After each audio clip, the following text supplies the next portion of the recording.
Well, today on the show, I'm joined by philosopher Ralph Stefan Weir. Ralph joins me to talk about a book he's published, The Mind-Body Problem and Metaphysics, an argument from consciousness to mental substance. This conversation is all about contemporary substance dualism.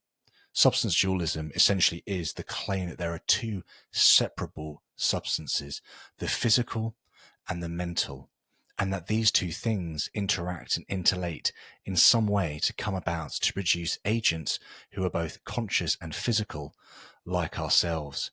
Substance dualism is often disparaged within conversations surrounding philosophy of mind, but Ralph's new book offers some really interesting insights and arguments in favor of contemporary substance dualism that I hope will bring a lot more to the conversation within philosophy of mind over the next decade or so. I'm actually quite excited to see the impact that this book itself has. So if you enjoy this conversation, if you enjoy some of the nuances and facets that Ralph and I get into today, be sure to check out the link for the book in the description and to check this one out. If it's your first time checking out the show, I'd ask you to hit the subscribe button. And if you're on YouTube or Rumble, select the bell notification icon. That's going to remind you whenever we release a video here on the show. And if you wouldn't mind giving this one a thumbs up and sharing it with your friends, your family, your followers, as I always say, we grow as a channel because you take the time to share our content. So please do share this one with anybody who you think would enjoy a conversation with philosopher Ralph Stefan Weir on contemporary substance dualism. Enjoy.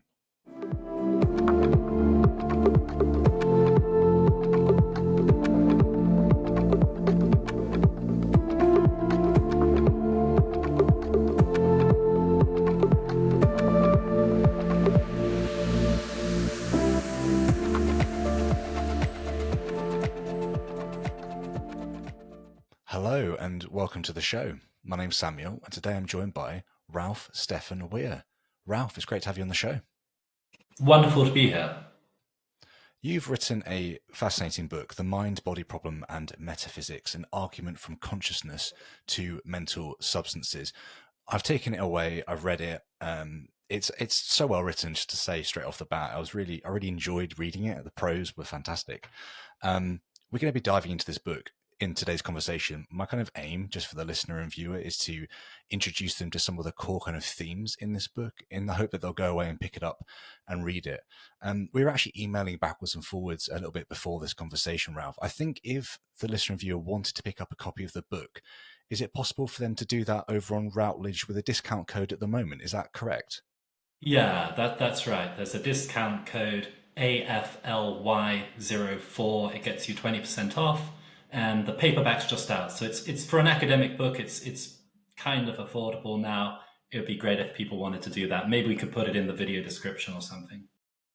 Absolutely, yeah. So listener, viewer, check out the description. I'll make sure the code's in there with the link to the book on Routledge's website. Brilliant. Okay, cool. So let's kick off. I think it would be good, Ralph, if you would mind just giving my audience a little bit of an overview about who you are and kind of what led you to want to get involved with philosophy of mind. Oh, yeah. So I became interested in philosophy as a teenager, like many people do. I was either interested in doing that or going to art college, and I thought, well, I can paint in my own time, but I'll never find time for really learning philosophy if I don't do it at university. I don't spend very much time painting now, but it was still the right decision, I felt.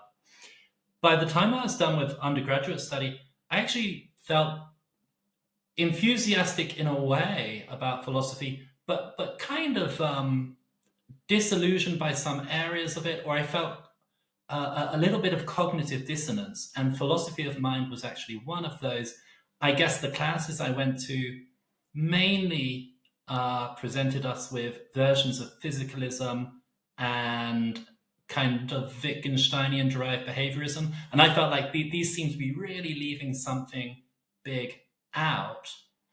And when I was thinking about what to do as a PhD student, I sort of thought all the things I'm interested in. I'm very interested in a bunch of kind of more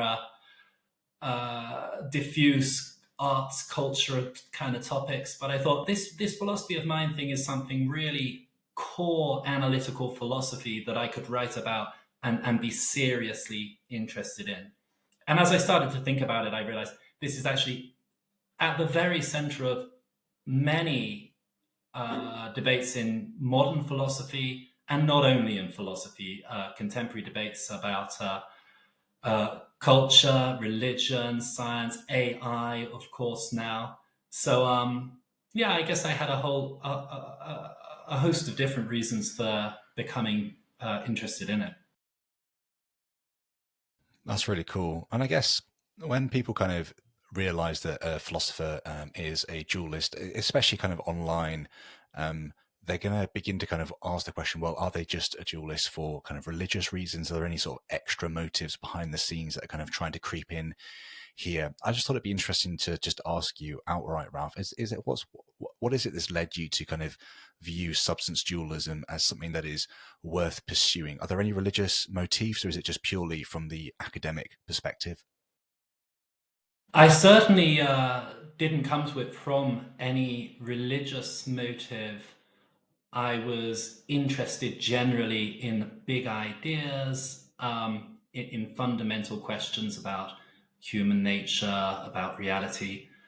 I do think there's a connection with religious outlooks, and thinking hard about the mind body problem led me to become much more sympathetic than I had been previously with certain core aspects of what most people would think of as a traditional religious conception of human nature, because I ended up thinking, well, there's something like the soul. So I'd say, insofar as there's been a connection for me, it's actually been very much in the other direction. But the kind of view I end up um, inclined towards about the mind-body problem is one you can embrace but remain a secular thinker, as Martina Niederrumlin does. Her view is quite similar to mine, although she would point out it's not exactly the same. So yeah, and certainly I want to speak to readers who are not coming to this necessarily from any religious perspective. Like, I think the case for something that looks a bit like traditional soul body dualism uh, is much stronger than it's usually given credit for, looked at from a wholly secular, um, even like scientific stance. That's really interesting. Yeah, that's so cool. So you've come at it from the complete opposite direction, essentially, and you kind of, yeah, more open and receptive of different kind of theology and traditions within religious spaces. That's really interesting. Okay. Um, to frame the conversation a little bit more, I want to take us back to basics, because I want to make sure that somebody that's just clicking on this for the first time, who hasn't been exposed to philosophy of mind, isn't just left behind and kind of trying to Google words as we go, I guess. So I think it'd be useful if we could kind of just give a bit of an overview of the main sort of kind of mind-body theories, so materialism, idealism, substance dualism, property dualism. We can distinguish those two. We're going to need to, obviously, for the conversation. So could you kind of explain what each entails about the nature of reality? Yeah, absolutely. So the mind body problem itself is the problem with explaining how come it is that, in addition to our physical bodies, which uncontroversially we seem to have, human beings and no doubt many other animals also have thoughts, feelings, experiences, desires, a whole inner world of experience. Such that there's something it's like to be us, in the way that there's nothing it's like, presumably, to be a rock or a table or something inanimate. One answer, an answer that in the history of philosophy, not just in the Western tradition, but I think it's fair to say globally, has been very popular, says, well, the explanation is that you are not just a material body, you also have an immaterial mind or soul, this totally different kind of entity. So this is known typically as substance dualism. Why substance dualism? Well, substance here just means a thing, an individual entity. It's term that comes from the Aristotelian tradition, but one needn't worry too much at this stage what it means. So that's a classic view that was popular for most of history and remains widely accepted in various traditions, various parts of the world today. The what's often considered the opposite view, although that's a little misleading, is known as materialism, which says you really are only a physical body. In modern terms, you are just a system of fundamental particles and fields, all of which are themselves wholly non-mental entities. And all of that thought and experience, feelings, desires, and so on, somehow that either is reducible to or made up out of, constituted by purely physical particles and fields interacting, or if not, it must not really exist. It must be some kind of illusion or some kind of theoretical error to suppose that we really do have thoughts and feelings and so on. So that's materialism, and there are different subcategories of it. And at least one advantage of materialism is we only have to say there's one kind of thing. There's just material stuff, not material stuff, and immaterial minds. You could go in the other direction as well, though. You could say maybe really there are just immaterial minds. There are persons like me who have a conscious perspective onto the world, and all of the physical objects are in fact themselves reducible to or somehow constituted by the immaterial minds. So maybe there's nothing more to the existence of my coffee cup than my perceptual experience of the coffee cup, your perceptual experience of it, the experience of all the millions of people watching this video. Or maybe there's something more to its existence which consists in further minds underlying the coffee cup itself, something panpsychists suppose. Maybe there are little micro minds making it up. Sounds a crazy idea when you just introduce it like that, but there turn out to be theoretical advantages to saying that. Well, if you think there are only immaterial minds, then you're an idealist. An idealist also has the advantage of saying there's only one kind of thing, but in their case, it's immaterial minds, not material bodies. So those are three views, and if you look at introductory texts in philosophy of mind, if you look at historical works throughout the last few hundred years, people quite often assume that these are just the three options. Either you're going to be a substance dualist, there's a material body and an immaterial mind or soul, or you're going to say somehow it's all just material, in that case you're a materialist, or somehow it's all just mental and you're an idealist. The German philosopher Christian Wolff seems to have originated the idea, at least in my opinion, that those are the three options available. But what's happened in recent philosophy in the last really 50 years is that quite a lot of thinkers have tried to look for some kind of middle way between substance dualism on the one hand and pure materialism. That's been a really big change in philosophy. I don't think this has happened explicitly ever before in the history of philosophy, although it's always dangerous saying something's never happened before. You'd have to do a lot of reading to be totally sure. But this is interesting, and it's arisen essentially because in the middle of the 20th century, after thousands of years of most thinkers being drawn on the whole to a substance dualist view, suddenly materialism became the dominant position. And we can talk a bit about why that is, but materialism became the dominant kind of received view to such an extent that it wasn't even seen as particularly respectable to question it, to argue in favor of substance dualism or idealism. And yet at the same time, people notice there are all of these difficulties accounting for our mental, our psychological lives on a materialist view, for accounting for our thoughts, feelings, experiences, desires, and so on. And so you've got a load of people wanting to say, well, there's something more than just matter. There's the material body, but there's something else. But I don't want to say there's an immaterial mind or a soul. So what can I do? And the leading solution to that puzzle has been to endorse a position known as property dualism, which says, well, in fact, we are material organisms, physical substances, physical things, but we have some non-physical, non-material properties, including, for example, what are called phenomenal properties, properties that characterize our conscious experience of the world. So this is kind of a compromise position between substance dualism and materialism. And it comes, I think, in both a standard version and in a trendy, but until quite recently, much less thoroughly explored non-standard panpsychist version as well, which essentially says it's not only us who have material bodies with also some non-physical mental properties, but that's true of the physical world generally. How was that? Did I cover them all? That was beautiful. Yeah, you've set the scene, set the table up really, really well. Now we've got the pieces on the board and we can start playing with them, which is fantastic.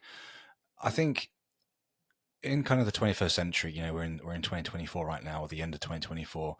A lot of people, I think, are actually, interestingly, sometimes quite surprised to realize that kind of most cultures across the sort of world that we know about have been substance dualists. I think a lot of people look at someone like René Descartes and say, you know, kind of that's when we began to kind of think that this thing was true. You do a really interesting piece in your book exploring kind of going back into different religious traditions like Judaism, Christianity, etc., and then looking at other cultures around the fact that it is true that substance dualism has been extremely widespread, and actually it's only a modern phenomenon, the last 50 years or so, that we've kind of seen this sort of more kind of secondary position with property dualism creep in, or even kind of strictly people becoming physicalists, materialists, whichever language we want to use. Would you mind just touching on how widespread it has been and the work you put into your book to explore that? Yeah, absolutely. So I'm really glad you bring that up. I think this is really interesting, and my opinion is specialists in philosophy of mind, cognitive science, other related areas would benefit from paying more attention to the history of their subject matter. As you say, people often misleadingly suggest that it was really Descartes who invented mind-body or soul-body dualism. Gilbert Ryle quite explicitly said something like that towards the start of his highly influential 1949 book, The Concept of Mind. And something interesting here is that although people say that, they imply it's true frequently, it's no secret that it's false. If you were to interrogate, even Ryle himself elsewhere in that book kind of acknowledges, okay, I'm you know, that's not really quite accurate. And so I wanted to get clear what exactly is the historical story here. And it interests me that this hasn't really been done before, not in a global way. So I have a go in the first chapter. I cover quite quickly a little bit of pre-philosophical stuff, both from the Western tradition and more broadly. I cite some works in non-Western philosophical traditions. I look in some detail at the scriptural evidence for soul-body dualist beliefs among the first Christians and among some of the authors of the Hebrew Bible, which is an area on which there exists a great amount of literature. And something really interesting I found to me is that in each of these areas, you find there exists a literary tradition or a scholarly tradition of looking for ways to interpret this material so that we don't have to say it's a kind of soul-body dualism. So people will often say, well, this is a more holistic view rather than a dualistic view. or they'll come up with some way to suggest it's not, some small divergence between what, say, the ancient Egyptians think compared to their interpretation of Descartes, and they'll say on that basis, okay, this isn't really dualism. But if you were to take one of these historical views and introduce it in a contemporary philosophy of mind seminar, well, everyone would recognize it as a version of substance dualism.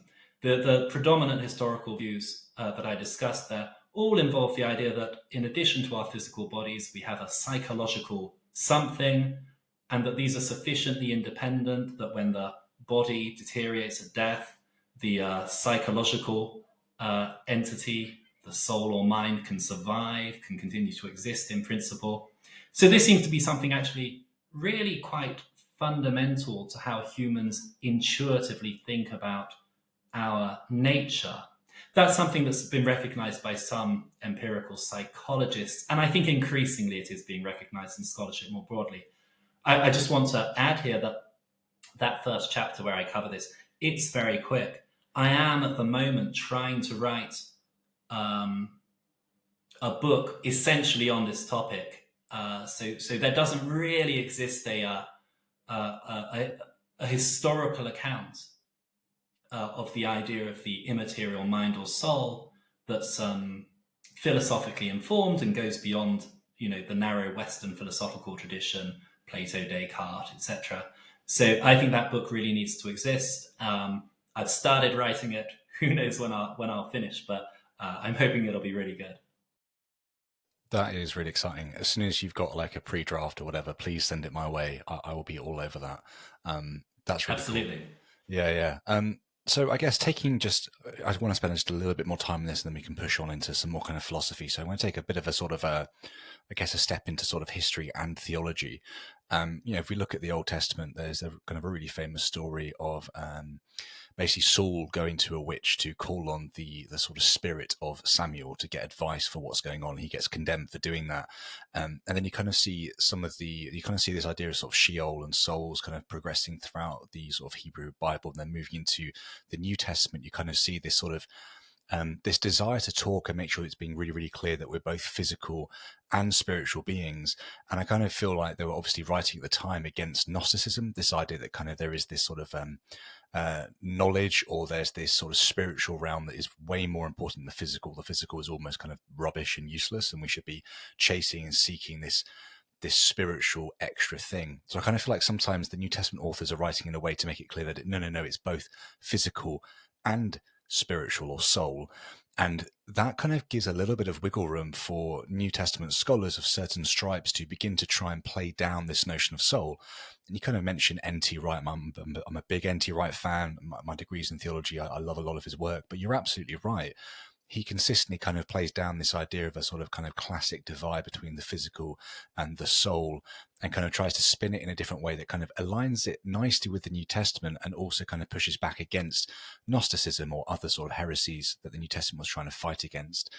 But also kind of seems to be that he's also completely unaware or oblivious of philosophy of mind, and kind of he seems to be stepping into an almost like a I don't know, like he's kind of being a little bit kind of playing his cards covered up, like he's trying to almost appeal to a materialistic stance. I don't know. I kind of feel like a lot of people are trying to suggest that it isn't true that there is this substance dualism motif in something like the New Testament, because it's going to enable them to reach a wider audience, or the audience are going to read their works and scoff less, potentially. I don't know. Do you think that's why we have property dualism? It's kind of come out of a post-World War One, World War Two era where there was a massive disenfranchisement with the whole sort of kind of Western empire or project, shall we say, Christendom coming to the fore, and this massive event took place which made people realize the harrowing nature of reality, of death, of sacrifice, of these things. And as that began to unravel, it seems to be that we're kind of pushing back further and further against these motifs. I don't know, I've thrown a lot of pieces at you just there, but I'd love to get your thought on why it is that people seem so hesitant, even when their traditions support it, to reject something like substance dualism.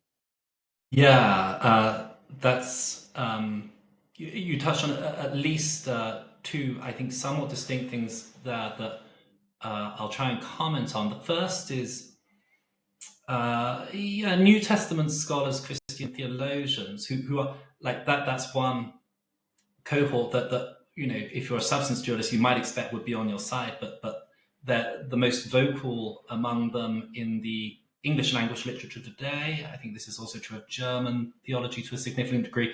Are not.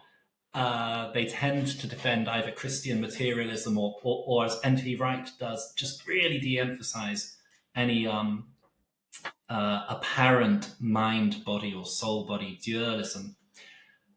One reason, well, as you say, one strategy for doing that is to emphasize the anti-Gnostic thinking within early Christian reflection on human nature and the elements of scripture that draws on. And I think there's something important and interesting there.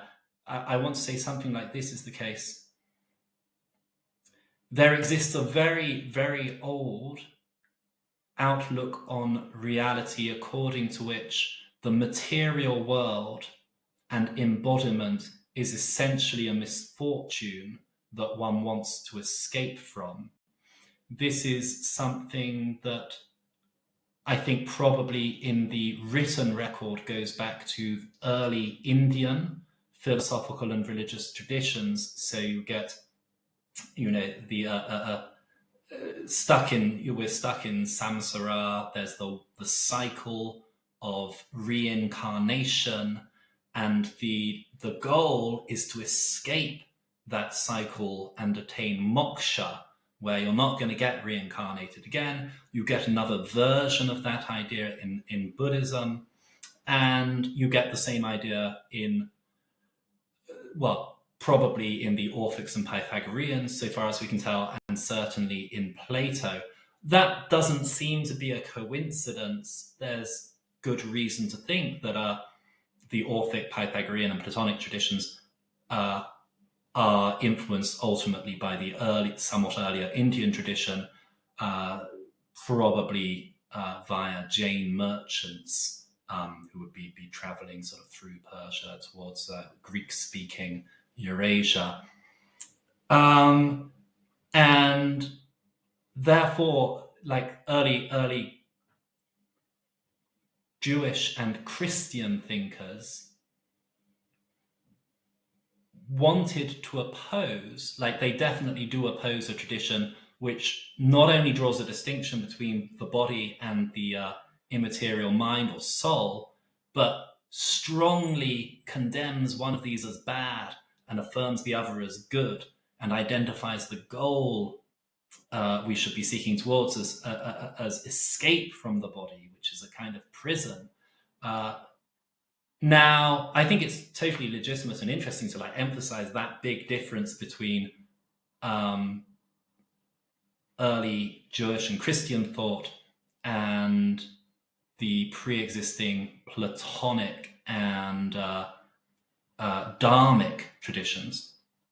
However, it just does not follow from the fact that the Christian thinkers affirm both soul and body as ultimately good, if albeit corrupted by the fall. It just does not follow that they have any, they are at all resistant to the distinction between the two, or indeed that they don't think that distinction is tremendously important.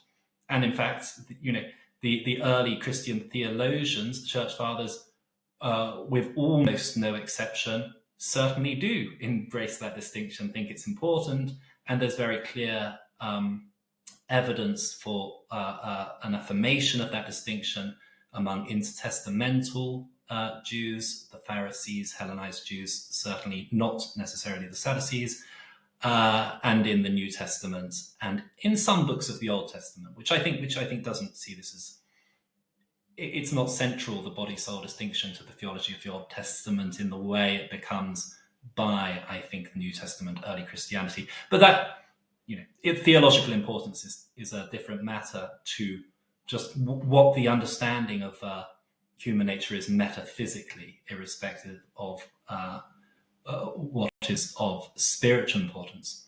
So I think that this strategy is illegitimate. It's pointing to something true, important, fascinating about past human thought, but it's not even really. I don't think N.T. Wright tries to infer, therefore they don't believe in an immaterial soul because they don't think that matter is evil or whatever.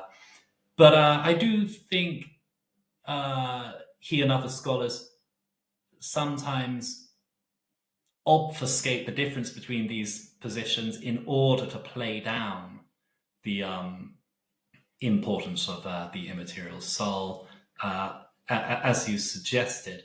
Now, the other thing you said was like, okay, so is this where property dualism is coming from, a kind of embarrassment about the idea of endorsing an immaterial soul? But of course, the contemporary source of that embarrassment isn't actually the hosts of Gnostics filling our academic institutions. People often will like to pretend they think everyone they disagree with is ultimately a Gnostic of some kind. Maybe there's some insight there to be found somewhere, but certainly not explicit Gnostics. Really, the opponents tend to be materialists who are scientific naturalists who don't endorse the existence of God, an immaterial soul, a spiritual dimension to reality of any kind that can't be reduced to what we describe in natural science. And so I think a motivation that is also driving people to avoid embracing, or at least to de-emphasize, anything that looks like substance dualism is that this feels embarrassing in an intellectual culture that tends to presuppose scientific naturalism. And so, in fact, like, in my opinion, the view you take away from like the New Testament, say, it is really not in agreement either with Gnosticism or the Dharmic view of the appalling cycle of reincarnation, and it's not in agreement with materialism either. But I think you maybe get contemporary scholars using that opposition to Gnosticism as a way to kind of suck up a little bit to materialism as the dominant view today, which, if so, is obviously kind of a bad idea, liable to lead one to say misleading things. Of course, a lot of property dualists aren't, most property dualists, I think, aren't proponents of that view because of any religious affiliation. And in their case, I think there's, at least in this second respect, something similar going on again, in that you just look like you're not moving so far from the scientific naturalist orthodoxy of the day if you say with them, substance dualism, ridiculous. Descartes thinks the pineal gland is somehow special. No. But I do think we should have non-physical properties. So there's a rhetorical advantage to saying that. But what I try to show in the book is that although there may be that rhetorical advantage, there are huge theoretical disadvantages. It's not clear property dualism is really a coherent position at all. And I think the leading arguments for it, in fact, lead fairly swiftly to either substance dualism or idealism. I want to invite you to join our community on Locals. There is a range of free and supporter-only benefits to check out. On Locals, you can ask guest questions, access the reading plan to prepare for upcoming conversations, get early access to all the full-length video and audio versions of each episode, and meet like-minded followers of the show. The link is in the description, and I hope to see you there.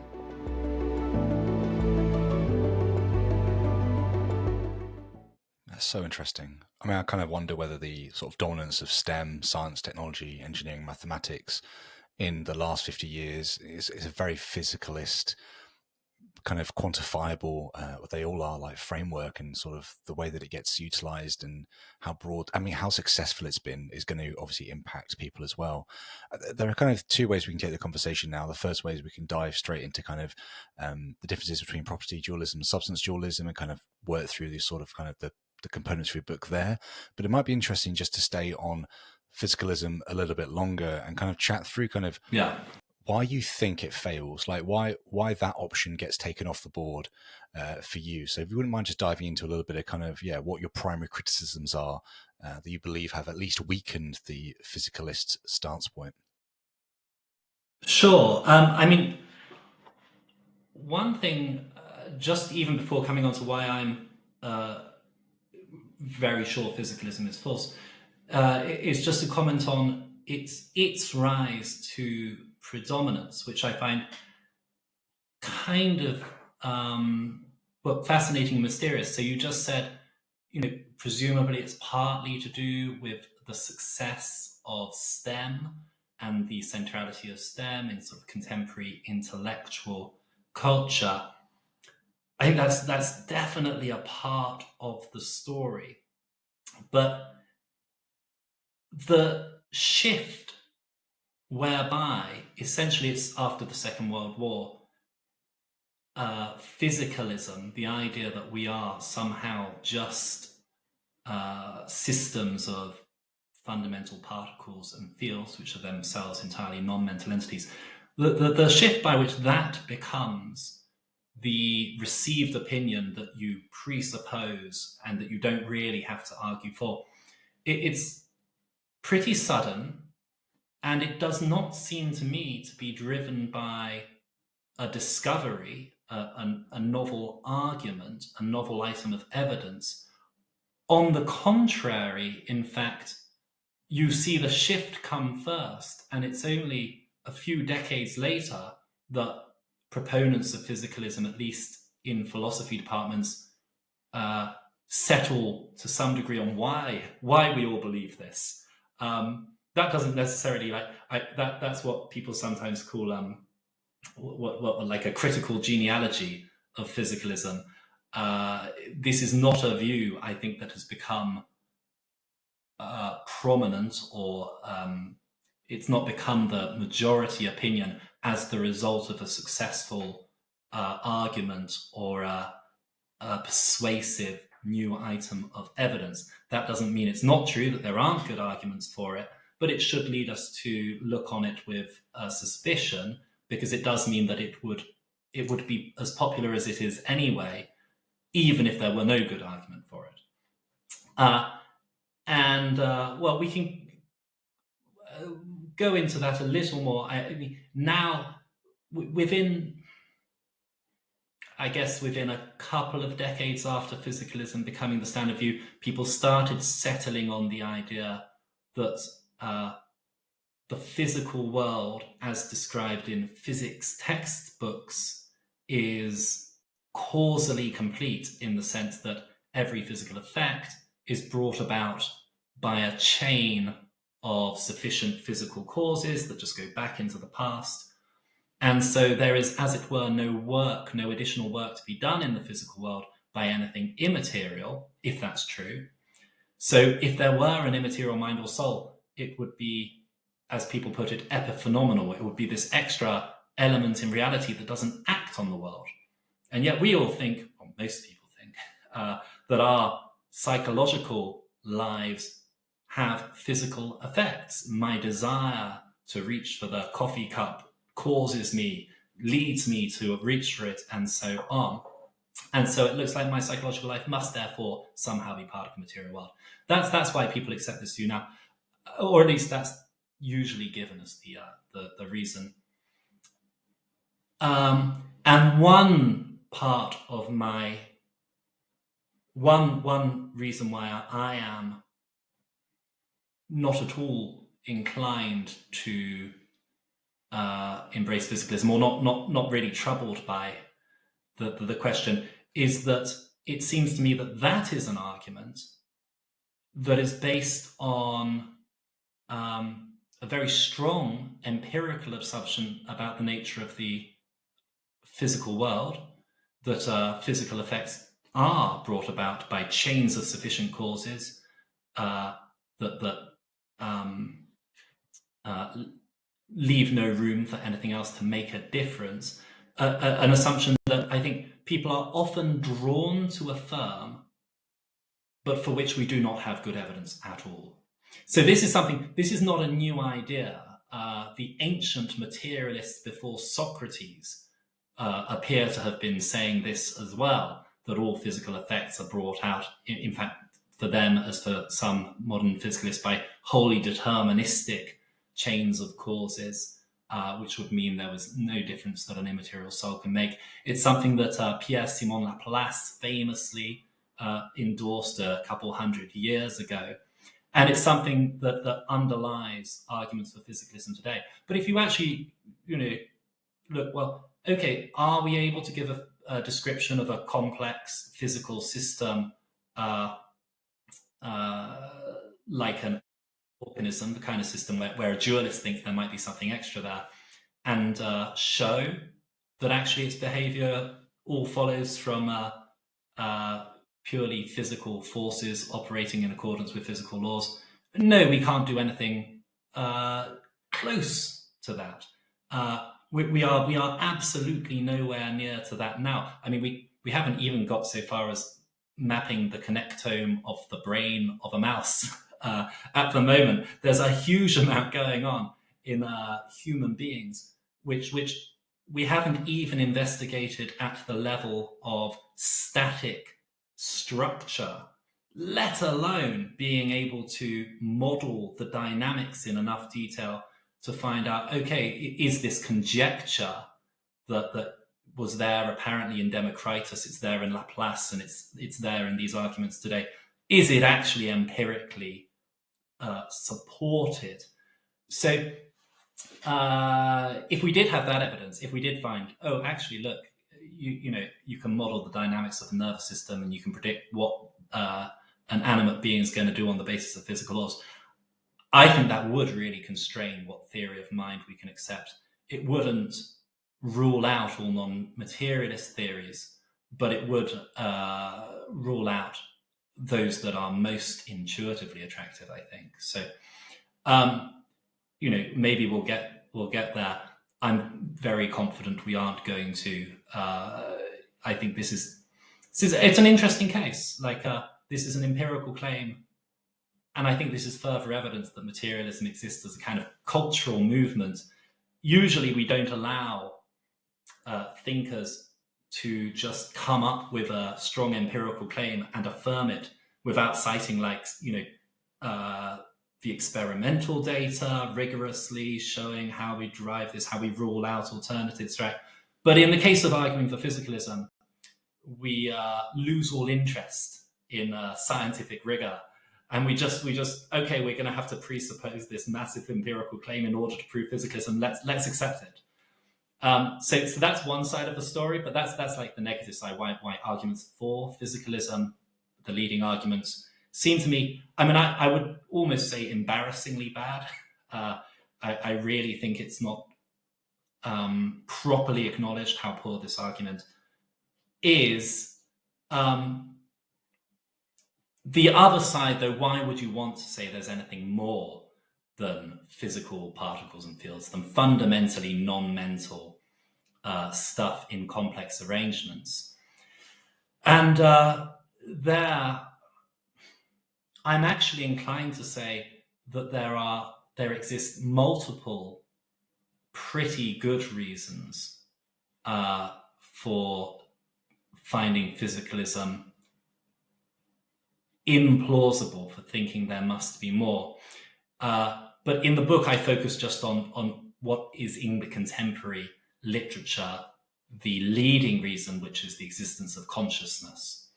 So if you take an ordinary inanimate physical object, according to our ordinary assumptions about it, there is nothing it's like to be that thing. It's not undergoing any conscious experience.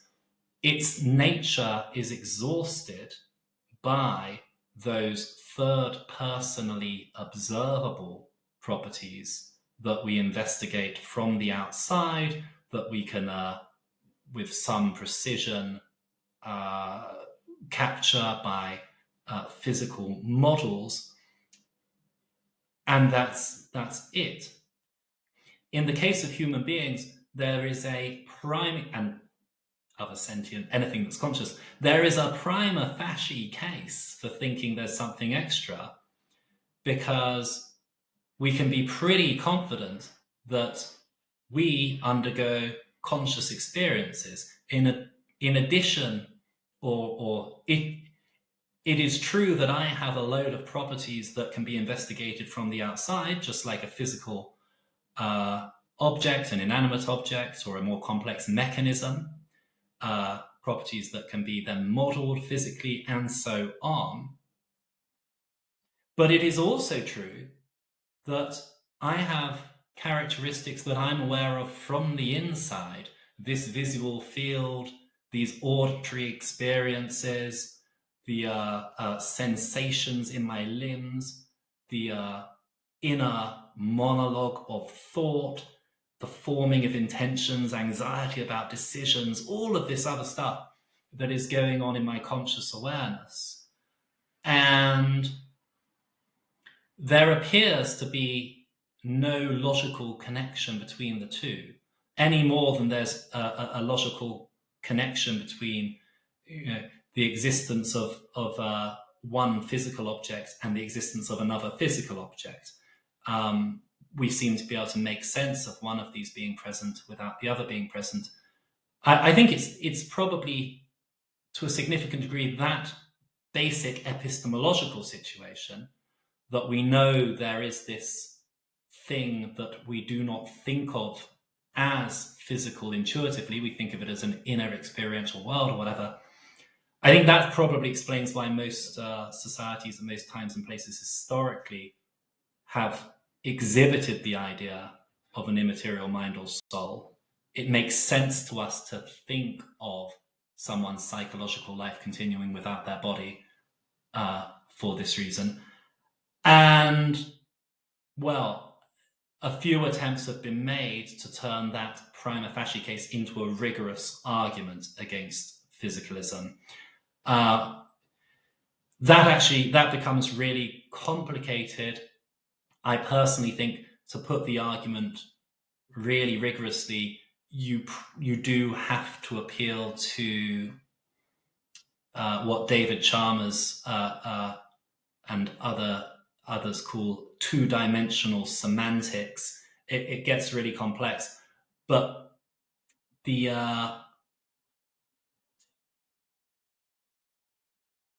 core point is that if it were the case that we were wholly physical, we have very good reason to expect that we should be able to see why certain arrangements of physical particles and fields must constitute conscious minds of the sort that we have. And if we can't see why that's the case, then we have good reason to reject physicalism. Yeah, it's really interesting. I mean, I've got quite a few friends who are atheists. And when I go down to the pub with them and ask them kind of where they think kind of consciousness comes from, it seems to usually boil down to kind of some sort of biochemical intentionality that gets worked on by evolution, which over the course of millions of years essentially drops out of it a sort of an awareness of the intentionality, and that awareness then gets worked on by evolution, and you begin to get agents who are kind of more and more complex. You've got like a duck or a badger compared to a chimpanzee compared to us, or a giraffe, or whatever like place on the scale we want to put something.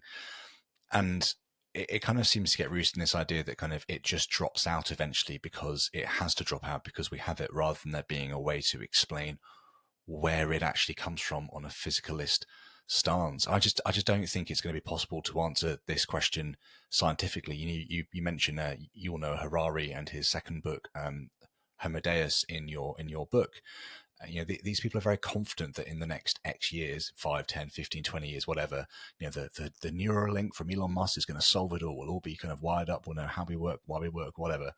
The actual kind of reality is that understanding, mapping, and proving consciousness can emerge from physical properties just seems to be, I don't know, it feels like it's beyond the scope of science. Maybe I'm blaspheming here, but yeah, any final thoughts in that space? Yeah, well, I think Philip Goff is absolutely right when he says that natural science, as we engage in it, deliberately focuses on mathematically measurable, third-person observable properties. And insofar as you stay within that methodology, you're going to be incapable of describing the first-personal experiences we undergo. This is why the language of neuroscience remains linguistically dualistic. You constantly have to talk about the relationship between the biochemical stuff going on in the nervous system and the thoughts, feelings, experiences of the minds associated somehow with those systems. The fact that there's that linguistic dualism remaining there doesn't prove that there's a metaphysical dualism underlying it, but I think it is a symptom of the metaphysical dualism. Of course, there is such a thing as like there are liberal naturalists who want to say, okay, fine, maybe consciousness is immaterial. Maybe there's an immaterial substance that exists in addition to the physical body. However, I want to say that too is a part of the natural world.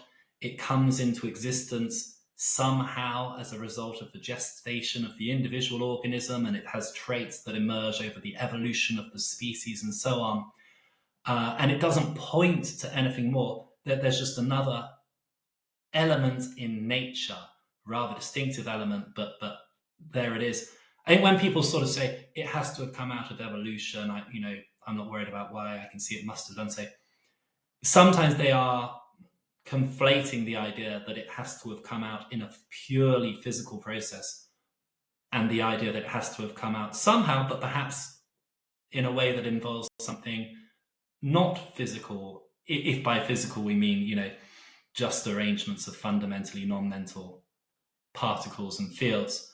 So that more liberal kind of naturalism, I think, is in a stronger position, and the failure to distinguish the two might make people a little more confident than they would be if they'd really thought through the implications of strict physicalist naturalism, where really there only is the system of neurons firing and the non-neuronal cells and, all the neurotransmitters and so on, all that. There really is only that physical stuff, and that physical stuff really only is systems of more fundamental physical entities, ultimately fermions and bosons interacting, and it's just that and nothing further.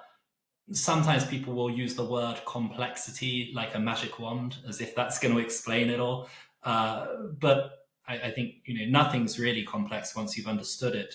And if we want to have be confident in a case against dualism, we need to be able to understand why a certain kind of complexity should constitute this inner world of thought, experience, desire, and so forth. And I'm pretty confident we can actually see that complexity is just it's a difference in quantity, and we're going to need a difference in quality, would be one way of putting it.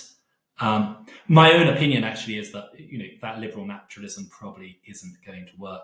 And once you see conscious subjects, including human persons in their conscious subjective dimension as fundamental, a broader naturalistic worldview actually no longer looks very attractive.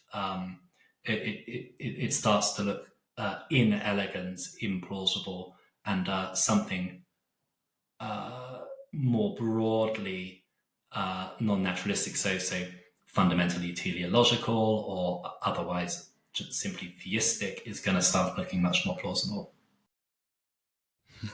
Yeah, There's so much to go in here. I mean, I kind of want to push us into dualism through kind of, I guess, two philosophers that are very well known, Rene Descartes and Derek Parfit. I think it'd be good to try and enter this through the idea of kind of persons or personhood. We can kind of define the term if we need to shortly, but I guess it's all about kind of this sort of reductionist Parfitian view of person and the non-reductionist Cartesian view of person.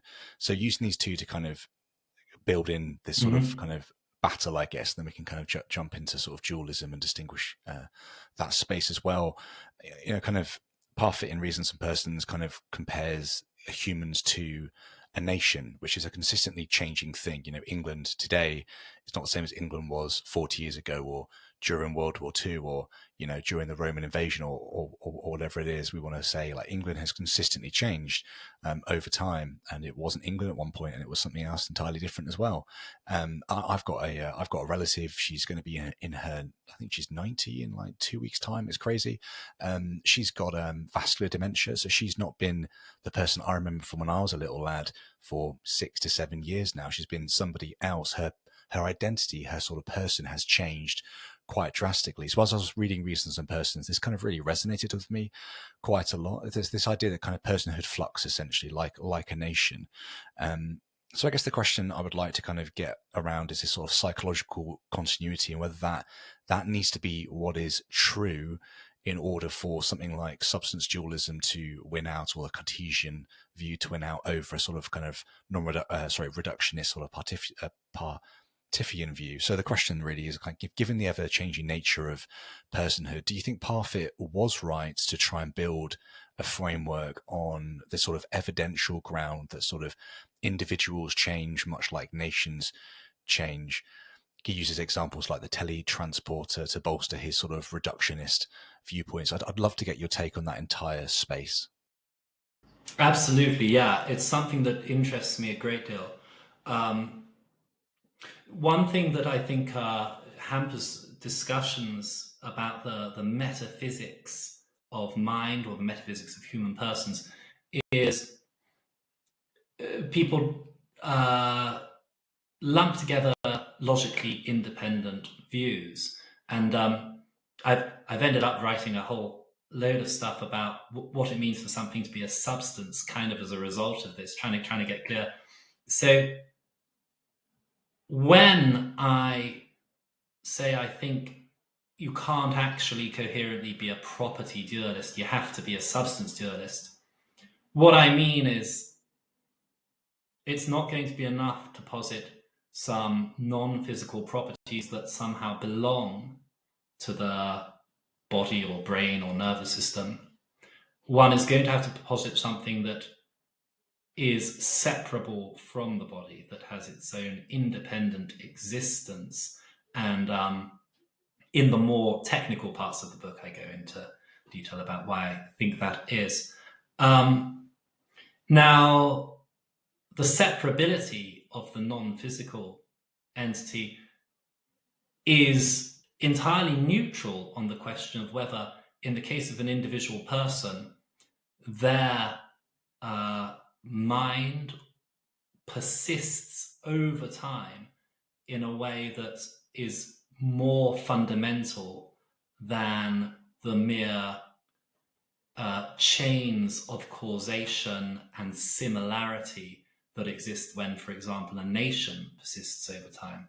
So I actually think you could be a substance dualist in the sense that you think that there's a material and an immaterial entity involved in a human being, but you could still consistently be a Parfitian about the persistence of human persons. I mean, for viewers who aren't familiar with the problem of personal identity, so I said I think there are lots of reasons not to be a physicalist. One is the problem of consciousness. Parfit is known most of all for his work on the problem of personal identity over time. The question there is not how come this physical organism has a conscious mind? Why is there something it's like to be me? The problem there is my physical body changes constantly, supposedly every 7 years, all of the atoms in it are replaced, the cells are replaced too. Likewise, whether or not it's physical, my mind changes constantly, not just in the sense of me changing my opinions, but my thoughts and experiences are constantly changing. And we know in certain cases, like the very sad case of the person you mentioned, that the people can undergo severe deterioration of things like memory. And so there's a question, well, in light of that, what makes me the same person now as I was 20 years ago? When the physical stuff is all different, the mental stuff is very different too. Now, Descartes doesn't really talk about that. People often refer to him in this context, but it's not a preoccupation of his.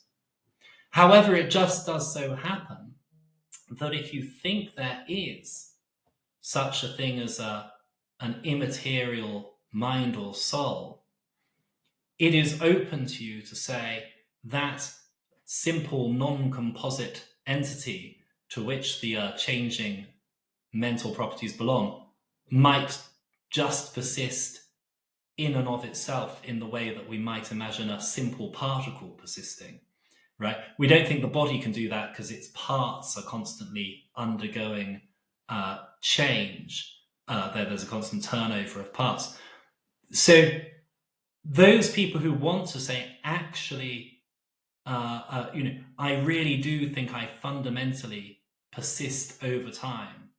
My existence, the fact that it's me now, does not only consist in the fact that this person now is causally related to that teenager 20 years ago and bears certain similarities to them. But no, it's really still me looking out. I had those experiences and performed those actions then. And likewise, it's really going to be me still, as it were, looking out from behind these eyes 20 years from now in the future. If you want to say that, it looks like, again, you're not going to be able to be a materialist because you're going to need something in addition to the body that could, in principle, have some unchanging core or nucleus in virtue of which it's still you. Derek Parfit, I think, I really appreciate his work on this, although I ultimately come down on the opposite side to him. He draws this distinction very helpfully, and he's principally interested in how we should feel about our future selves. Whether it matters that I survive over time, is that important? And what Parfit says is, well, like intuitively, before we start doing philosophy, we take it for granted that there's a fundamental sense in which we survive over time. So it really does matter to me, at least self-interestedly, whether it is me who will undergo, say, some ghastly experience of torture tomorrow, or whether it is just someone who stands in a certain causal relation to me and has certain psychological traits. Parfit thinks intuitively that's how we think of ourselves, and on his view, that does require something that looks like an immaterial mind or soul. On the other hand, Parfit is aware that since the 17th century, certain thinkers, starting with Locke, have argued that no, there is no more fundamental sense in which we survive over time than the fact that this psychophysical complex that exists now will, in a particular way, cause there to exist tomorrow a rather similar entity. And there's just nothing more to that entity's being me than it's something like it uniquely standing in that relation of causation and similarity to me. And Parfit says, if you accept that view, you're going to have to accept that actually surviving doesn't matter. You actually shouldn't care about whether you survive into the future or not, because this sense of survival, it's only survival in a very superficial sense. And Parfit gives us some useful examples in order to show that. So one kind of example involves the bifurcation of the person who is you. So Parfit likes the teletransporter case, or teleporter as we tend to say now. Suppose, I'll give a simple version, suppose you get into a teleporter and it maps out all the particles, fields making up your body, somehow gets any psychological traits too if those are non-physical, and it creates a duplicate somewhere else. In Parfit, it's on Mars, and destroys the original. Well, Parfit says, if you think there's nothing more to personal identity than having the right kind of causal relationship of chains of causation and similarity, then the person who appears on Mars counts as you. Or at least it's up to us whether we count them as you. There's no fundamental fact about whether it's you or not. It's just whether we find it convenient to say it's the same person. However, if that's all it takes for there to be you, well, we can imagine a case, suppose it creates two duplicates of you on Mars and destroys the original.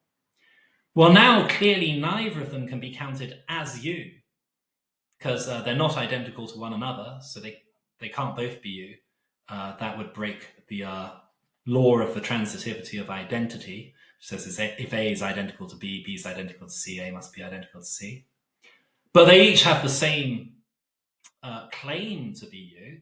They each stand in the same relationship of causation and similarity to you. So we're going to have to say neither is you.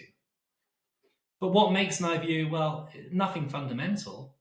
It's not like you survive in the first example in a deep sense because only one duplicate's made, and you don't survive in a deep sense in the second scenario because two duplicates are made. As Parfit says, how can a double success be a failure? Rather, what we should say is survival on this reductive view of personal identity is not what we would usually think of as a life or death matter. It's something superficial. Now, I think a couple of things about this. One thing I think is Parfit is exactly right about that. So there's a bunch of people in the literature who want to agree with Parfit. Parfit thinks there is nothing more to personal identity over time than these patterns of causation and similarity.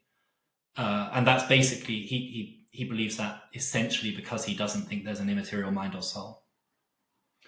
There are a lot of people who agree with Parfit on that, but who want to rescue the idea that we should care about survival, because it seems so bizarre to say it shouldn't matter to you whether you exist tomorrow or a mere duplicate. And they will try to find ways to defend the common sense idea we should care about our survival despite this reductive view. I agree with Parfit that those arguments fail. I think those arguments are fairly clearly unsatisfactory.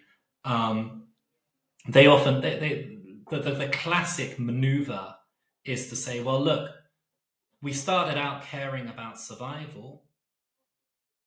Then we discovered that survival only consists in these patterns of causation and similarity. So it is reasonable now to care about those.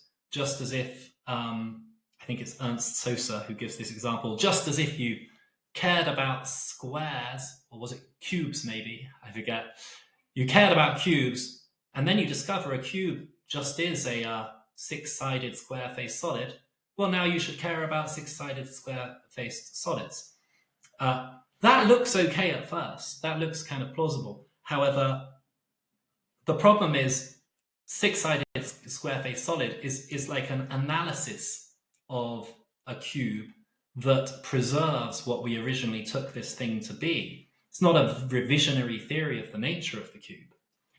Whereas the idea that there's no fundamental survival over time, there's just a pattern of causation and similarity, that's not an analysis of our intuitive understanding of survival.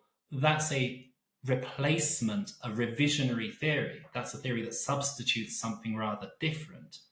And when you're given a theory that substitutes something different, it is not typically reasonable to maintain all of your evaluative stances towards that thing. So in a recent article, I give the example, suppose you valued amethyst for its magical power of alleviating inebriation, right, where the name amethyst comes from. But then you discover amethyst is actually just a purple variety of ordinary non-magical quartz. Well, obviously, it's not rational to continue valuing it in the way you did before, because on the revisionary theory, it does not have what you valued in it before. And so my conclusion is that if we think we really survive over time in a way that matters, then once again, we're going to have to posit something like an immaterial mind or soul. So if we think you can really be responsible for your past actions, if you think, the person you fell in love with is the same person in a non-superficial way today as they were 10 years ago, I think that's another case where it's very hard to get away from an immaterial mind or soul. And if you do, you probably have to admit, as Parfit does, that the resulting view involves abandoning a lot of our common sense understanding of the world.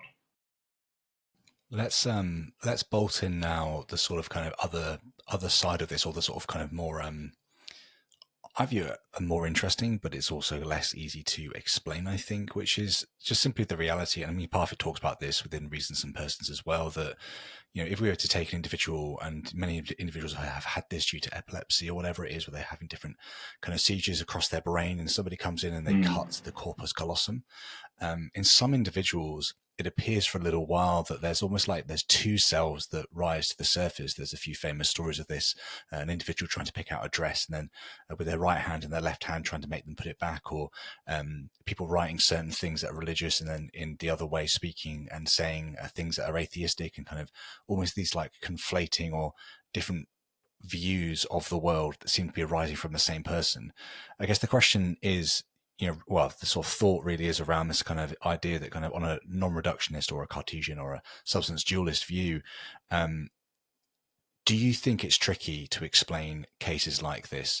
Or do you think that it's actually just to do with the sort of physical reality that the brain gets cut? Because the way that I'd answer this, and I'll pass it over to you to actually answer this, is that most of these individuals over time seem to kind of come back into a single coherent self, where they did have those two selves or more selves exhibiting at one time or another. They kind of come back into alignment and almost seem to kind of find a neutral ground. But Ralph, how do you begin to explore things like, split brain patients against a sort of reductionist or non-reductionist viewpoint? Yeah, it's such an interesting case, people who've undergone colostomy. I have a few things to say about this. So, I mean, I want to acknowledge that the classic evidence as it's described suggests something very counterintuitive about our psychological lives. Another good example, I think, is like you hold up I don't know, like an object before the left eye, but the right eye can't see it, and you ask, can you see anything? Well, verbal behavior is principally governed by the left hemisphere, and the right eye is connected. Right eye is connected to left hemisphere. So the left hemisphere has not got access to that data, and the person says, no, I don't see anything. But then you ask, could you draw whatever you see with your right hand? And they'll draw a picture of the object, and you think, well, wow, what possibly could be the unified experience that underlies that behavior? Wouldn't two centers of phenomenal consciousness, two experiential interiorities account for this better? And let me think. I want to say at least three things about this. One thing I want to say is that I think jumping to the two center of phenomenology view would be a little naive. In fact, the kind of things that can happen in one conscious mind, the kinds of compartmentalization and confusion we can undergo, are already counterintuitive and startling. So it is not actually, it does not seem inconceivable to me that there could be a conscious awareness of the visual experience of the key and an inability to speak about it and an ability to write about it all together in the same unitary mind. In fact, this is not totally unlike the kind of things one seems to experience in dreams, in the hypnagogic state. There are certain cases where I think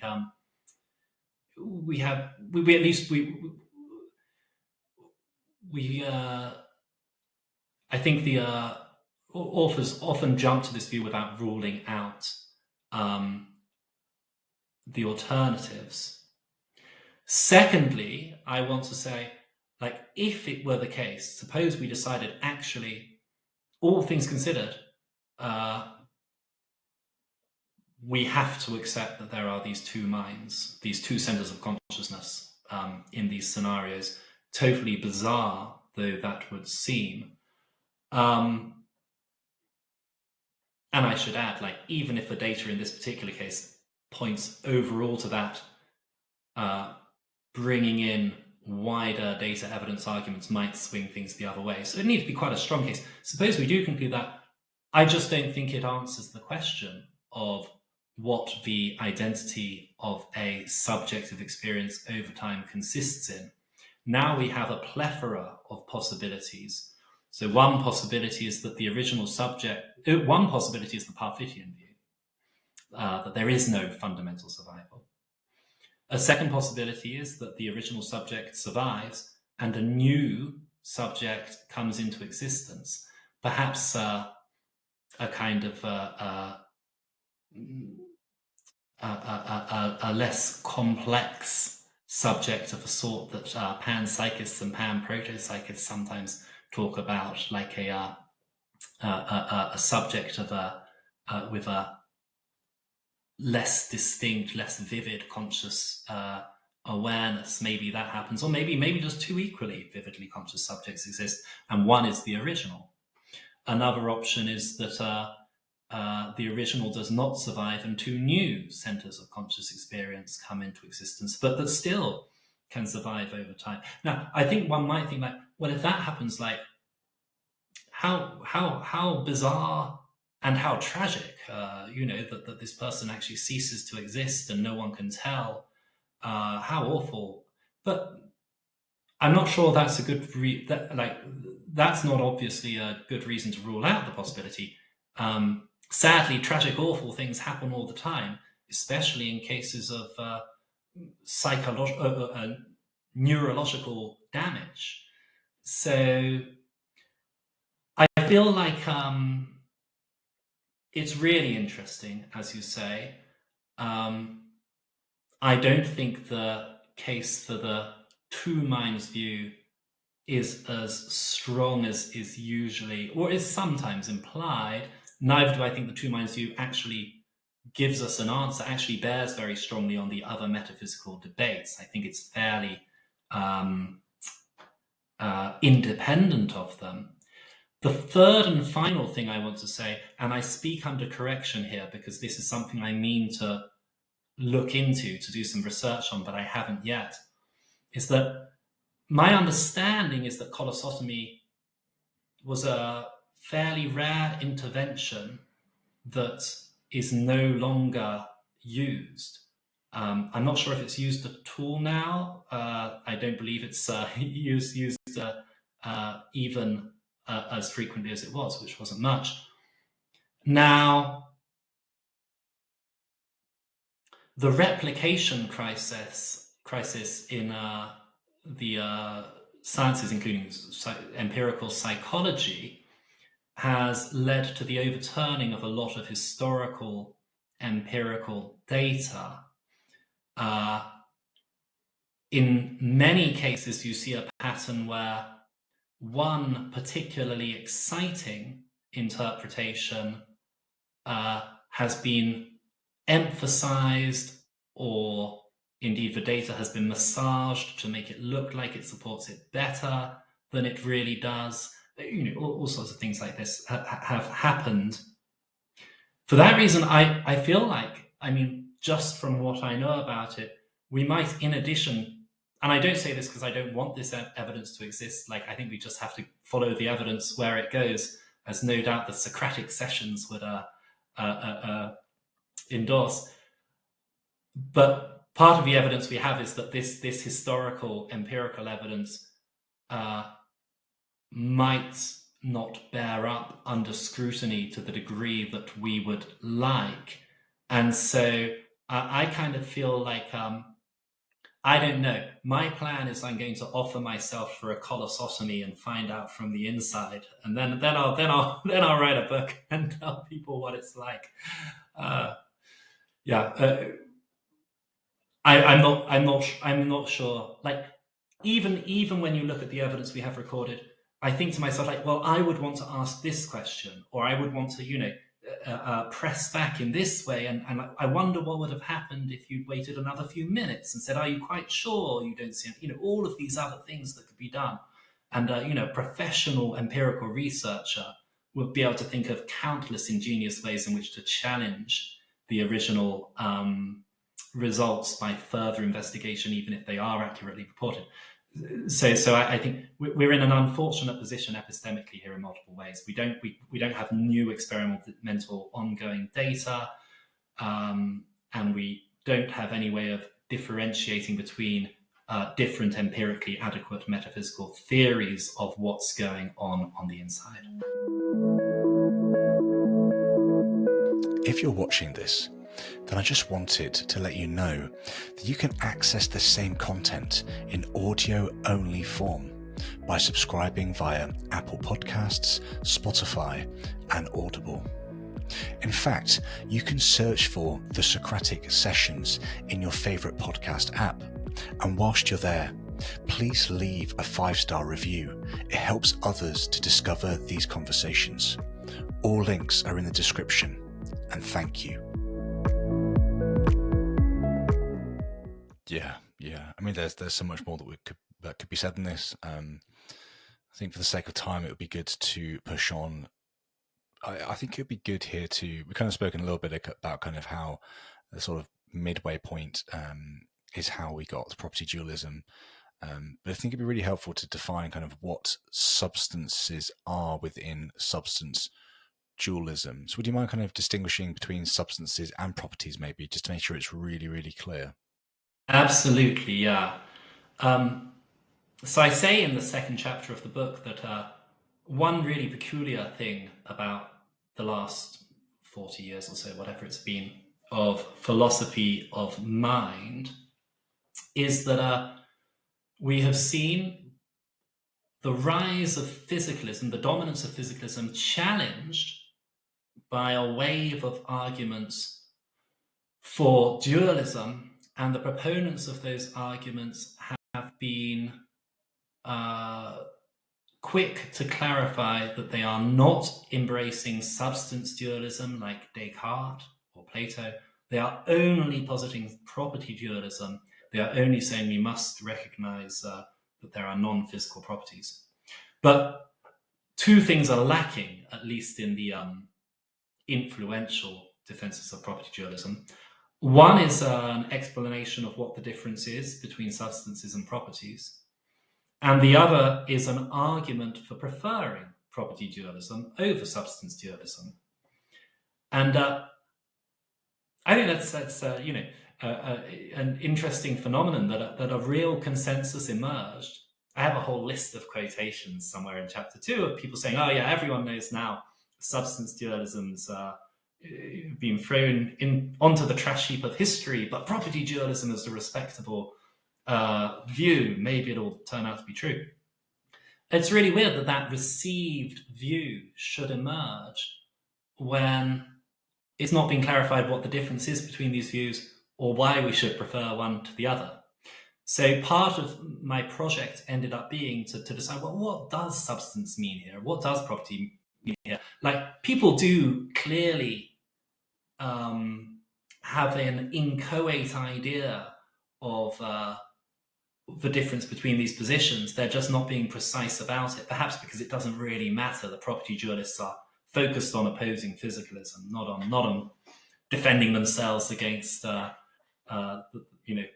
all 12 of us substance dualists. So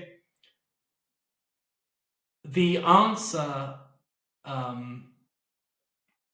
I think, is actually pretty simple. I mean, I've written now the Internet Encyclopedia entry on substance I wrote, and I co-wrote the one on the Stanford Encyclopedia of Philosophy. I've got a long article called Bring Back Substances in the Review of Metaphysics.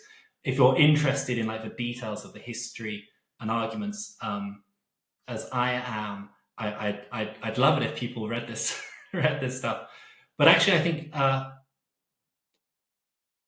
a really classic idea, which we can find in Aristotle's Categories, which is the first work to draw a substance property distinction. I mean, it's the first work in the tradition that persists to today when people use these terms in philosophy.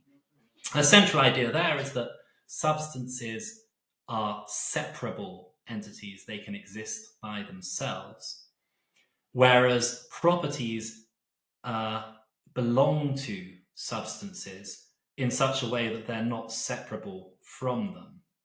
So, for example, a brick in a wall is not a property of that wall in the sense we're using here, because it can be separated from the wall. You can take the brick away. That's actually Aristotle's example, I think.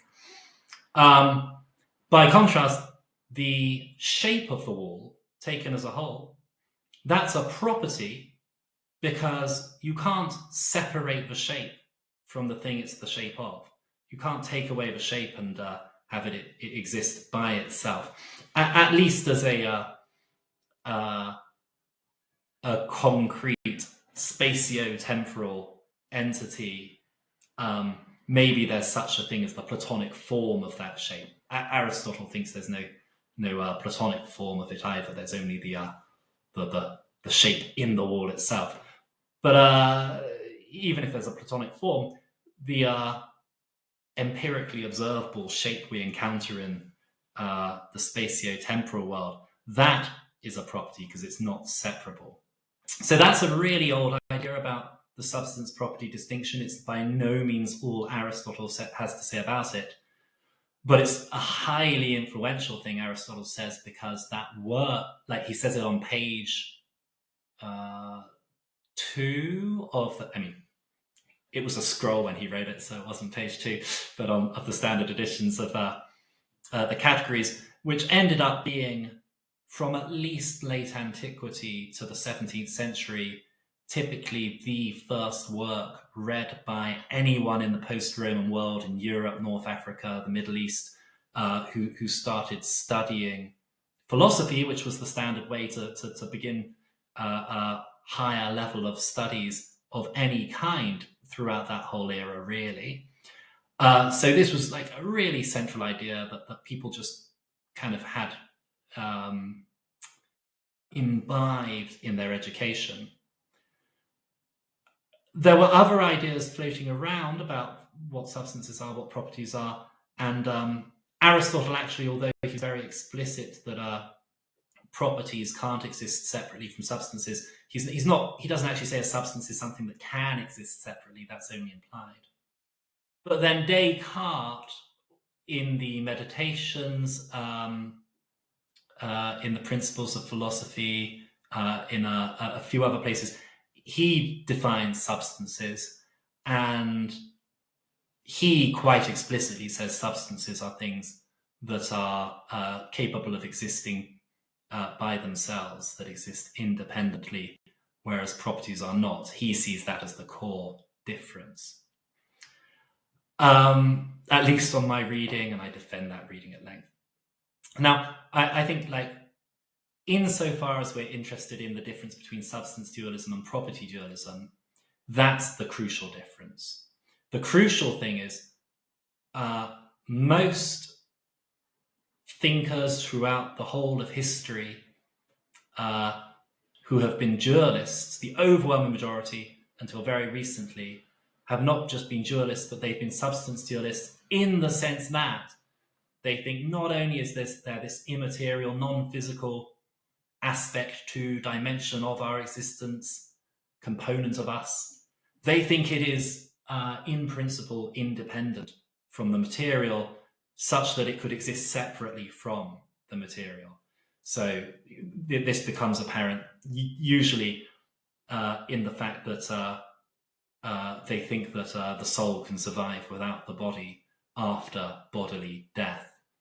Well, it's basically right to say only if the soul is a substance in this classic Aristotelian Cartesian sense could that happen. Whereas the contemporary property dualists, although they don't precisely explain what they regard the distinction as being, as a matter of fact, they are all opposed to the idea that the immaterial aspect, dimension, side to our nature is separable, independent, so that it could survive bodily death. That's an idea they tend to resist. So I think that's the crucial thing. Like, if you say that consciousness, the conscious mind, is immaterial, but it can't, even in principle, exist separately from the body, because it belongs to the body in the way that the size or shape of the body do, then I want to grant, like, okay, so you're a property dualist. Your position is importantly different from that of Plato, Descartes, but also most, the usual view of most thinkers historically and globally, I would argue.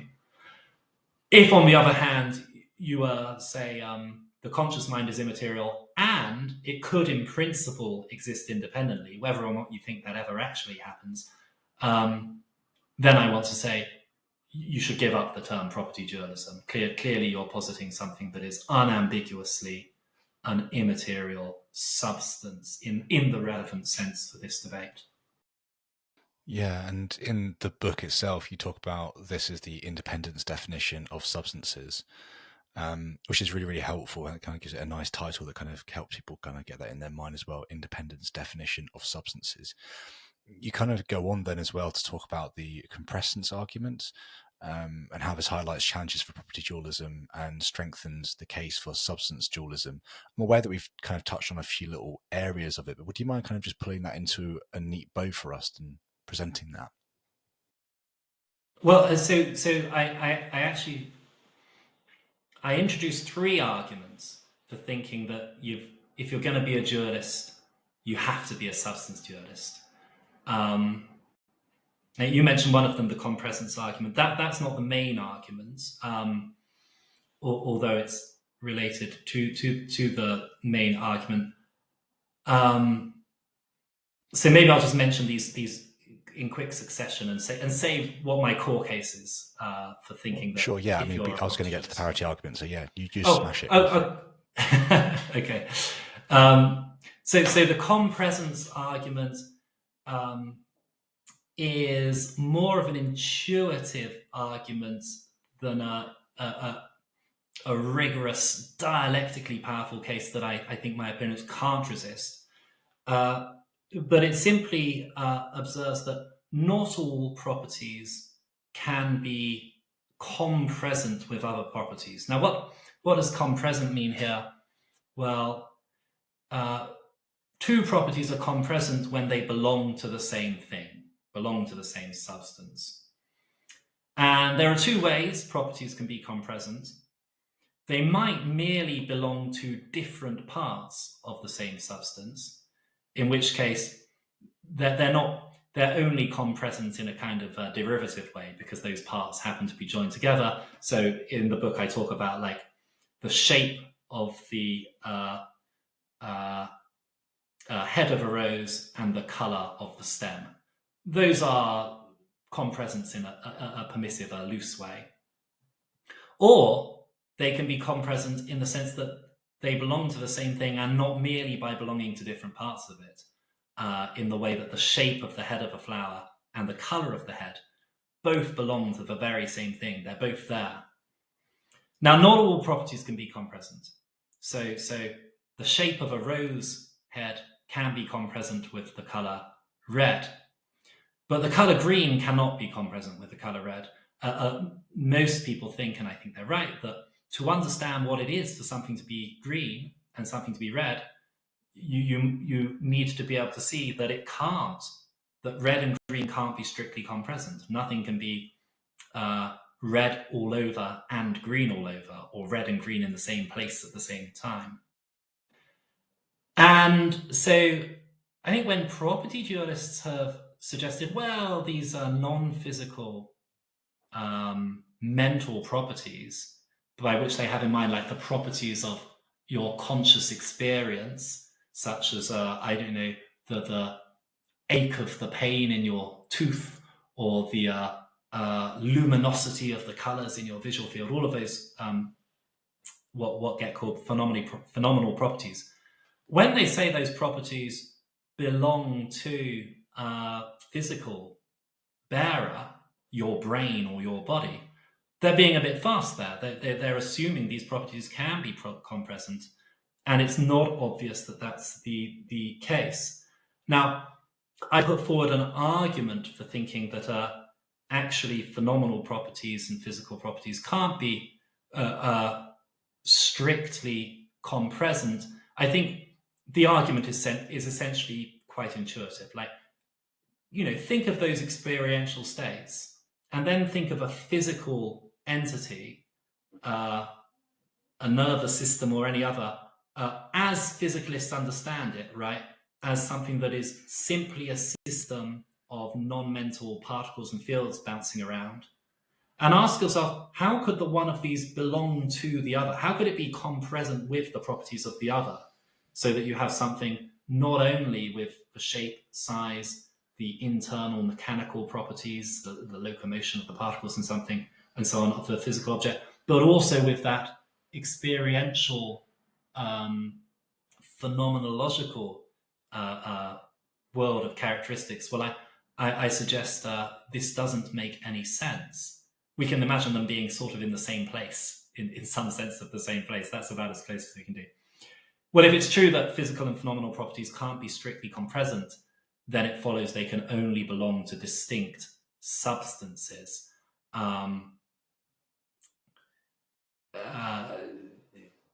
They will have to, like, insofar as they belong to the same entity, they will belong to different parts of that entity, where parts are by definition things that can exist separately. So that's one argument. Did you want to say anything about that before we move on to the parity argument?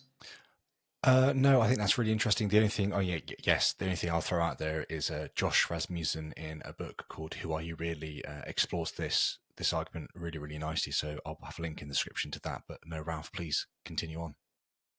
So what I like about the compresence argument is I think it's intuitive.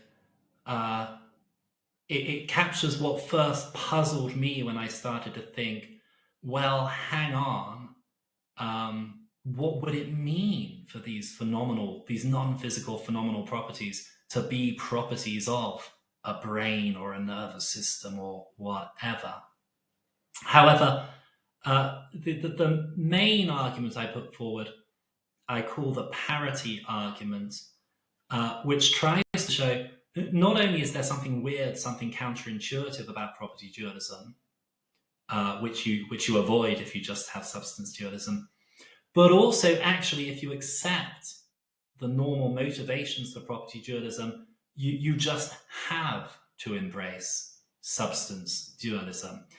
So the aim here is to show it's not just preferable to be a substance dualist, like property dualists are actually going to end up contradicting themselves if they don't embrace substance dualism. I actually say in the book substance dualism or idealism. I should probably say, like, my own considered view. I'm open to both substance dualism and idealism.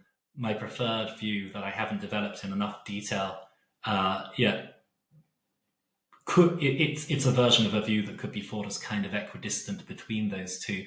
But it's much easier to brand oneself as I'm a substance dualist because people know what that is, and it's easily remembered. But all of this is actually, either substance dualism or idealism is really what I think you get pushed into if you accept the property dualists' arguments. So the main argument, I call it the parity argument, and it says if you take the reasons put forward by property dualists for accepting their view, those very same considerations entail substance dualism. What are the reasons for property dualism I have in mind? Well, essentially those we find in their most explicit form in what's known as the conceivability argument, also the zombies argument, which says there is no a priori, that is to say, no logical entailment from any physical system to the existence of some conscious experience. Describe the physical goings on in the body in as much detail as you like, and you'll never be able to see as a matter of conceptual necessity just from that, there must be certain conscious experiences present there. You can back that up with Frank Jackson's famous Mary scenario. He doesn't take it in quite that direction, but the reason Mary, the colorblind scientist, can't tell what it's like to see colors from studying how the eye works is that there seems to be no a priori entailment, no conceptual entailment from physical facts to phenomenal experience. That's the first premise of this argument. And then the second premise that the property dualists use says, well, if there isn't such an entailment, then the physical facts do not necessitate the existence of any conscious experience. That is to say, they could in principle obtain even though there were no conscious experience. You could have a system of particles and fields moving about as they do in a human organism, but it being all dark on the inside. They aren't saying they think that ever happens or it's likely to happen. They're not even saying given the causal laws that obtain in our world it could happen. But they just say it's not ruled out in the way that it would be if the conscious experience were nothing but some aspect of that complex physical system. And so they conclude the conscious experience has to be something additional, something not necessitated by the physical system. Now, the really important thing here is that their conclusion is just that the conscious experiences are something additional. But there's an extra conclusion that follows from this argument that they don't emphasize, which is that the physical system in question that's being described here, sometimes people talk about an individual human, sometimes the whole world, the whole physical world, is going to be a physical substance. Why? Well, if it doesn't necessitate any non-physical thing, any conscious experience, any mental thing, then that is another way of saying it could exist without that thing. It is separable from it. So this argument tells us there's at least one physical substance, the whole world, and if certain parts of that world, like an individual human, could exist without other parts, they might be physical substances too. So interestingly, although this wasn't ever highlighted, the conceivability argument has a consequence about the substantial nature of physical things. Now, what I suggest in the book is that it is possible to form and to put together an inversion of that argument that also, if the property dualists' premises are right, shows that consciousness is not physical and that physical things are not phenomenal consciousness, not constituted by phenomenal consciousness, insofar as they're themselves fundamentally non-mental, I guess. Also shows that, but crucially, what it shows in addition is that that there are non-physical substances, that the other side of the equation, if you like, involves separable substances. How does that argument look? Well, it's a really simple inversion of the original one. The first premise says, there is no a priori entailment from the phenomenal facts, whether about an individual person or the whole world. So the facts about your current experiential states, your thoughts, feelings, desires, and so forth, understood as conscious episodes. There's no a priori entailment from that to the existence of any physical things. That's something actually almost everyone in this debate accepts. Physicalists, property dualists, everyone.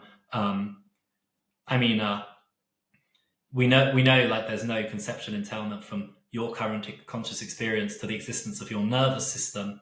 That's why we have to cut people open to discover they have nervous systems, right? That's why we need empirical science to engage in physiology. It might seem at first like there's a conceptual entailment from my conscious experience now to my body, because I can see my torso below me and so on. But in fact, I know that I could be having an experience indistinguishable from this, but be dreaming. And my body isn't actually wearing these clothes or in this position with regard to me, etc. So that entailment doesn't exist either. So that's the first premise of this second argument. The second premise simply says, if there is no a priori entailment from these phenomenal facts to the physical, then the phenomenal facts do not necessitate the existence of anything physical. Well, I contend in the book that if you accept that premise in the first case, you have to accept it in the second case for the exact same reasons.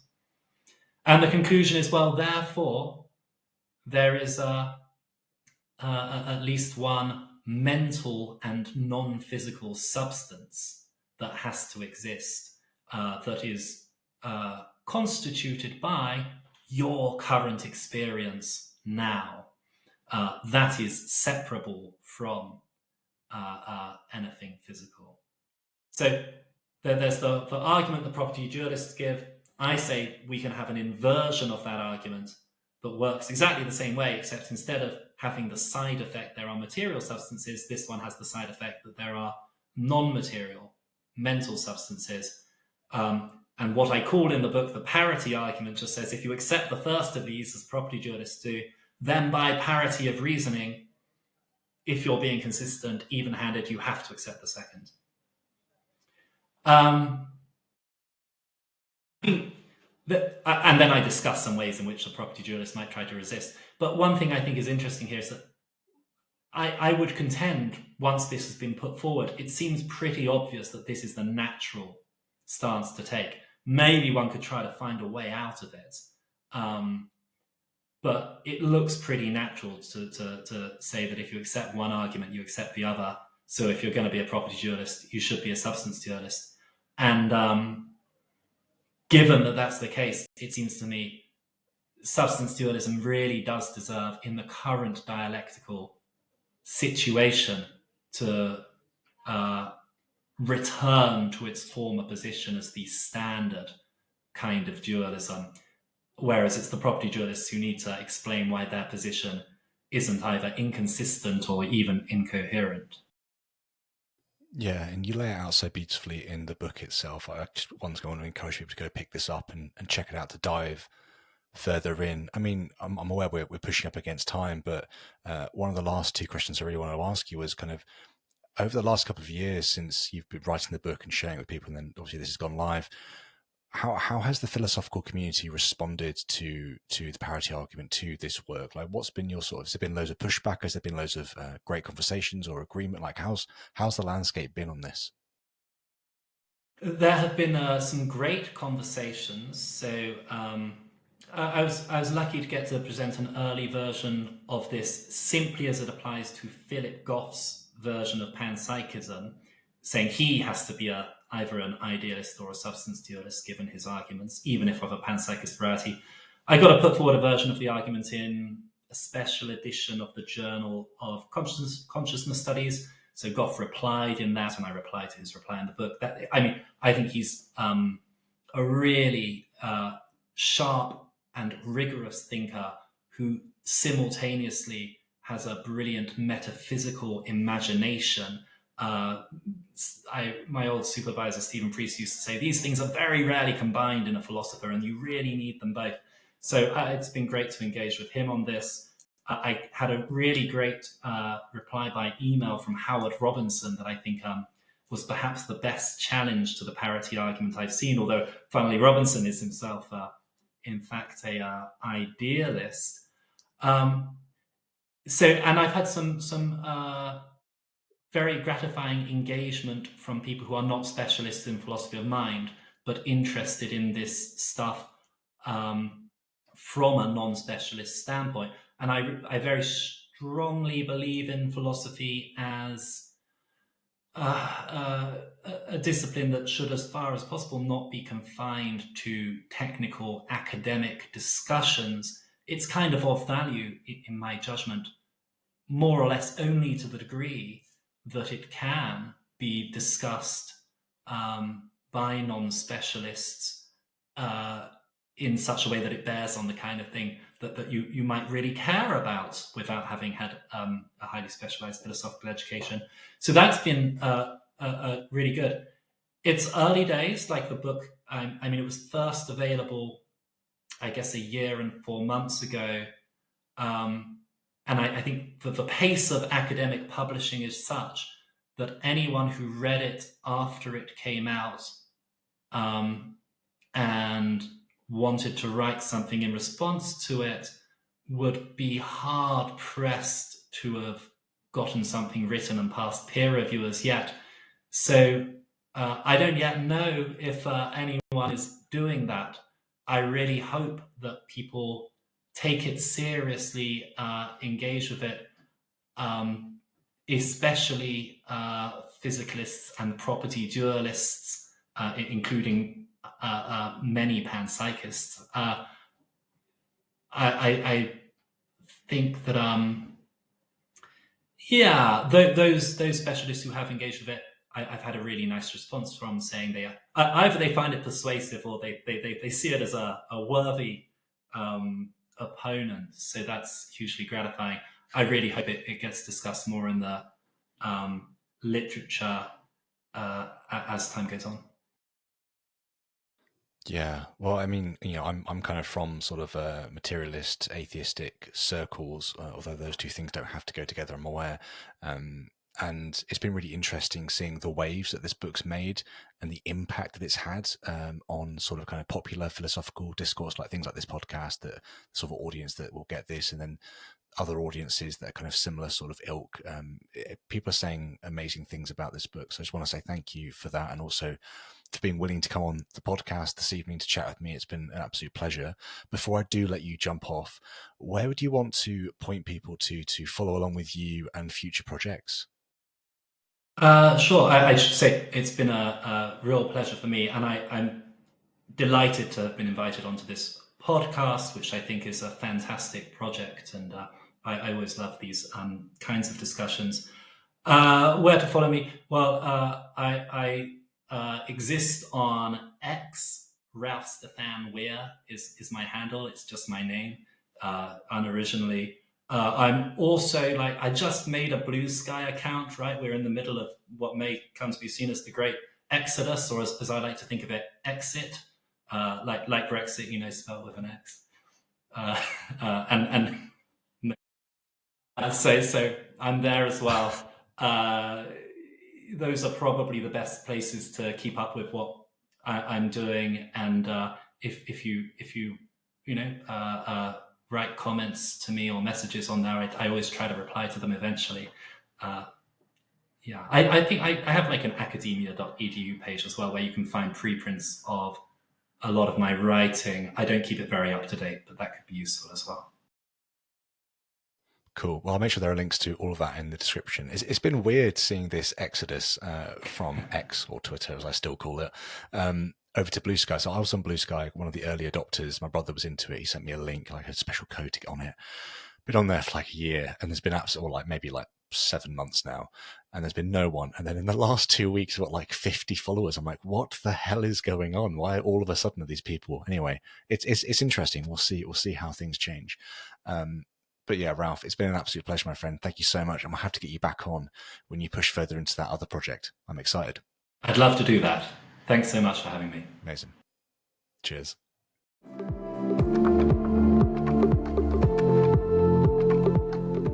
Thanks for checking out this episode. Please like, subscribe, and hit the notification bell. And make sure you check us out over on Locals. Cheers.